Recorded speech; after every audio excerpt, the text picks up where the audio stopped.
নামাজে দাঁড়ানোর আগে চিন্তা করবেন আল্লাহ তাআলা আমার সামনে আছেন, আজরাইল আমার পিছনে। আল্লাহ যখন ইশারা করবেন, আজরাইল ধাক্কা মেরে আমাকে কবরের মধ্যে নামাইয়া দিবে। আমার ডান পাশে রয়েছে জান্নাত, আমার বাম পাশে রয়েছে জাহান্নাম।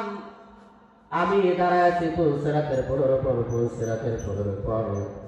এই জিনিসগুলো যখন চিন্তা করবেন তখন দেখবেন নামাজের মধ্যে অনেকটা পরিবর্তন আসছে। কারণ এই জায়গার মধ্যে আমি বসে আছি, পড়ে যাওয়ার কোনো ভয় নেই, পড়ে যাওয়ার কোনো ভয় নেই।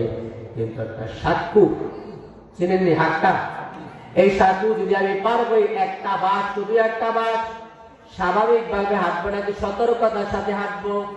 কিন্তু পুলসিরাতের পুলটা এমন বলে যেটা চুলার চাইতে বেশি চিকন। যে পুলটা সাঁকুটা আমরা পার হই, সেটা যদি চুলের মতো চিকন হয়, সেটা পার হওয়া সম্ভব কিনা বলে, সেটা পার হওয়া। কিন্তু যদি আমরা নামাজ ঠিকমতো আদায় করি, ওই পুলসিরাতের পুল আল্লাহ তাআলা ঠিকই আমাদেরকে পার করে দিবেন। তাই এমন চিকন পুলসিরাতের পুলের উপর যদি দাঁড়ান, নামাজে লড়াচড়া করা যাবে, আচ্ছা এদিক সেদিক তাকানো যাবে। এই মন মানসিকতা নামাজ পড়ে নামাজে যদি পরিবর্তন আসবে কিনা। আরো অনেকগুলো কথা, এগুলো আগেও বলছি, ইনশাআল্লাহ আবার পরের সময় বলবো।